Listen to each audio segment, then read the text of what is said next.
Cat and Mouse in Partnership by the Brothers Grimm. A certain cat had made the acquaintance of a mouse, and had said so much to her about the great love and friendship she felt for her, that at length the mouse agreed that they should live and keep house together. "But we must make a provision for winter, or else we shall suffer from hunger," said the cat. "And you, little mouse, cannot venture everywhere, or you'll be caught in a trap some day." The good advice was followed, and a pot of fat was bought, but they did not know where to put it. At length, after much consideration, the cat said, "I know no place where it will be better stored than up in the church, for no one dares take anything away from there. We will set it beneath the altar, and not touch it until we are really in need of it." So the pot was placed in safety, but it was not long before the cat had a great yearning for it, and said to the mouse, "I want to tell you something, little mouse. My cousin has brought a little son into the world, and has asked me to be godmother. He is white with brown spots, and I am to hold him over the font at the christening. Let me go out today, and you look after the house by yourself." "Yes, yes," answered the mouse. "By all means go, and if you get anything very good, think of me. I should like a drop of sweet red christening wine, too." All this, however, was untrue. The cat had no cousin, and had not been asked to be godmother. She went straight to the church, stole to the pot of fat, and began to lick at it, and licked the top of the fat off. Then she took a walk upon the roofs of the town, looked out for opportunities, and then stretched herself in the sun, and licked her lips whenever she thought of the pot of fat. And not until it was evening did she return home. "Well, here you are again," said the mouse. "No doubt you have had a merry day." "All went off well," answered the cat. "What name did you give the child?"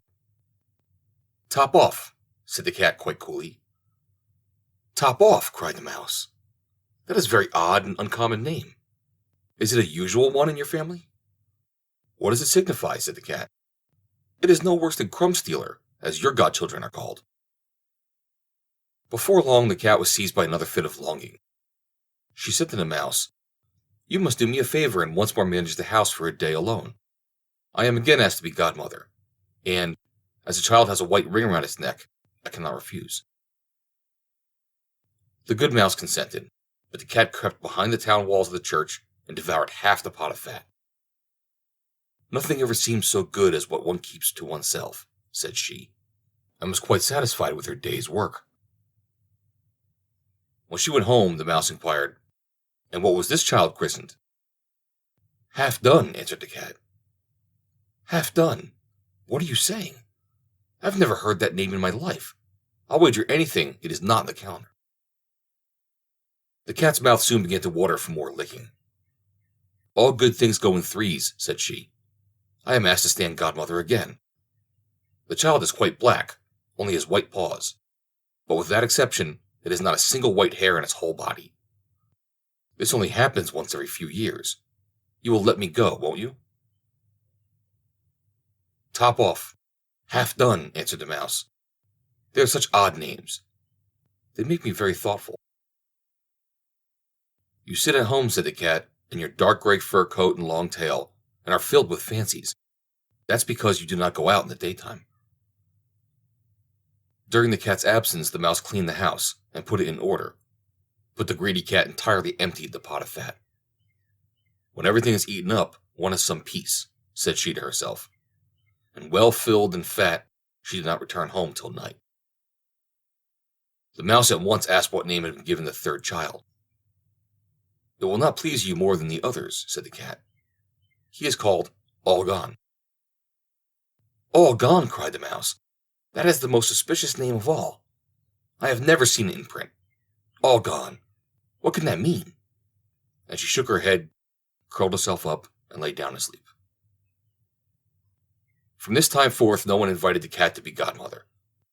But when the winter had come, and there was no longer anything to be found outside, the mouse thought of their provision and said, "Come, cat, we will go to our pot of fat which we have stored up for ourselves. We shall enjoy that." "Yes," answered the cat, "you will enjoy it as much as you would have enjoyed sticking that dainty tongue of yours out the window."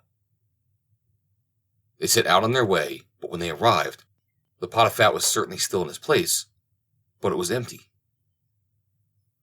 "Alas," said the mouse, "now I see what has happened. Now it comes to light. You are a true friend. You have devoured all when you were standing godmother. First top off, then half done, then—" "Will you hold your tongue?" cried the cat. "One word more, and I will eat you too." "All gone" was already on the poor mouse's lips. Scarcely had she spoken it before the cat sprang on her, seized her, and swallowed her down. Verily, that is the way of the world. The end. Recording by DeNoia, April 1st, 2020.